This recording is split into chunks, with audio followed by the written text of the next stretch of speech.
Hi jambs, welcome back. ഇന്ന് നമ്മുടെ 9ാമത്തെ ദിവസമാണ്. നമ്മുടെ ആംഗിൾ ഇഞ്ചറി മാറി വരുന്നുണ്ട്. സോ ആംഗിൾ സ്ട്രെങ്ത് ചെയ്തിട്ടാണ് നമ്മുടെ വാമപ്പ് ഇന്ന് സ്റ്റാർട്ട് ചെയ്തിട്ടുണ്ട്. ഇന്ന് നമ്മൾ ചെയ്യുന്നത് റെസ്ലിംഗ് ആണ്. സോ ആദ്യം തന്നെ നമ്മൾ ഫ്രണ്ട് റോള്, അതുപോലെ തന്നെ ബാക്ക് റോള്, ഇതൊക്കെ നമ്മൾ റെസ്ലിങ്ങിൻ്റെ വാമപ്പിൻ്റെ ഭാഗമായിട്ടാണ് ചെയ്തത്.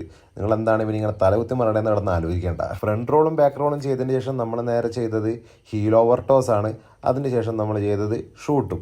ഇത് നിങ്ങളുടെ ഒപ്പോണൻറ്റിൻ്റെ ലെഗ് അറ്റാക്ക് ചെയ്യാനായിട്ട് നിങ്ങളെ ഹെൽപ്പ് ചെയ്യും. അത് കഴിഞ്ഞിട്ട് നമ്മൾ നേരെ നമ്മുടെ നെക്കാണ് സ്ട്രെങ്ത് ചെയ്തത്.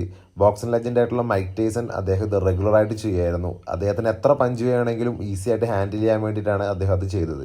അത് കഴിഞ്ഞ് നമ്മൾ ചെയ്തത് ഷാഡോ റെസ്ലിംഗ് ആണ്. നമ്മൾ ഷാഡോ ബോക്സിംഗ് ചെയ്യുന്ന പോലെ തന്നെ ഒരു ഒപ്പോണൻറ്റിന് മുമ്പിൽ ഇമാജിൻ ചെയ്തിട്ടാണ് നമ്മൾ അത് ചെയ്തത്.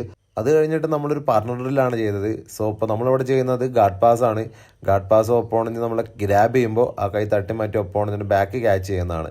അത് കഴിഞ്ഞിട്ട് നമ്മൾ നേരെ ഷൂട്ട് ചെയ്ത്, അതായത് ഒപ്പോണൻറ്റിൻ്റെ ലെഗ് നമ്മൾ ക്യാച്ച് ചെയ്തിട്ട് ഒപ്പോണൻറ്റിൻ്റെ നിലത്തിലോട്ട് വീഴിക്കുകയാണ് ചെയ്യുന്നത്. ഇന്നത്തെ വീഡിയോയിൽ നമ്മൾ ഇതുവരെ ചെയ്തതെല്ലാം റെസ്ലിംഗിൽ വളരെ ഇമ്പോർട്ടൻ്റ് ആയ ബേസിക്സ് ആണ്. സോ റെസ്ലിംഗ് ഇൻട്രസ്റ്റ് ഉള്ളവരൊക്കെ ഒന്ന് നോട്ട് ചെയ്ത് വെച്ചോളൂ.